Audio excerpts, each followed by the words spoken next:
ಯಾಕೆ ನಿಮ್ಗೆಲ್ಲ ನರನಡಿಗಳೆಲ್ಲ ಸತ್ತಾಗಿದ್ದಾವ ಅಥವಾ ಬೇರೆ ಇನ್ನೇನಾದ್ರೂ ಕೂಡ ನೀವು ಆರೋಪಿಗಳಿಗೆ ಸಹಾಯ ಮಾಡುವ ಉದ್ದೇಶ ಇದೆಯಾ ಏನು ಅಂತ ಅರ್ಥ ಆಗ್ತಾ ಇಲ್ಲ.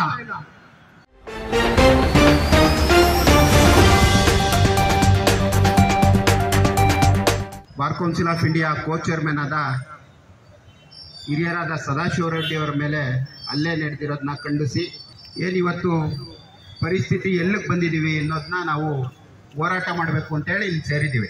16ನೇ ತಾರೀಕು ಘಟನೆ ಆಗಿರೋದು. ಇವತ್ತು 21ನೇ ತಾರೀಕು ಗೃಹ ಮಂತ್ರಿನೇ ಆಗ್ಲಿ ಅಥವಾ ಪೊಲೀಸ್ ಕಮಿಷನರ್ ಆಗ್ಲಿ ಇನ್ನಿತರೆ ಸಂಬಂಧಪಟ್ಟ ಇಲಾಖೆಗಳು ಯಾರು ಕೂಡ ಈ ವಿಚಾರವಾಗಿ ಒಂಚೂರು ಸದ್ದೆತ್ತಾ ಇಲ್ಲ.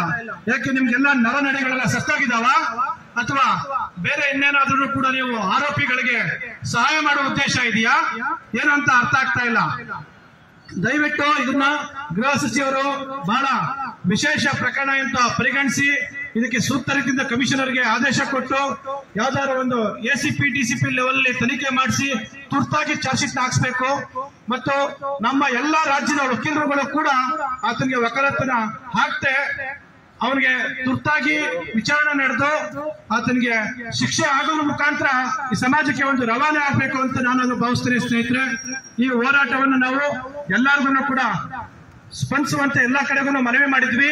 ಇವತ್ತು ವ್ಯಾಪ್ತಿನಲ್ಲಿ ಎಲ್ಲಾ ಜಿಲ್ಲಾ ತಾವುಗಳಲ್ಲೂ ಕೂಡ ವಕೀಲರು ಇದಕ್ಕೆ ಮಾಡಿ ಇವತ್ತು ಈ ಪ್ರತಿಭಟನೆ ಮಾಡ್ತಾ ಇದ್ದಾರೆ. ಹೇಳ್ತಾ ನಾನು 2 ಮಾತು ಮುಗಿಸ್ತೀನಿ. ಜೈ ಜೈ. ನಮ್ಮ ಈ ವಿಡಿಯೋ ನಿಮಗೆ ಇಷ್ಟ ಆದಲ್ಲಿ ಲೈಕ್ ಮಾಡಿ, ಶೇರ್ ಮಾಡಿ, ಕಮೆಂಟ್ ಮಾಡಿ ಮತ್ತೆ ಸಬ್ಸ್ಕ್ರೈಬ್ ಮಾಡಿ.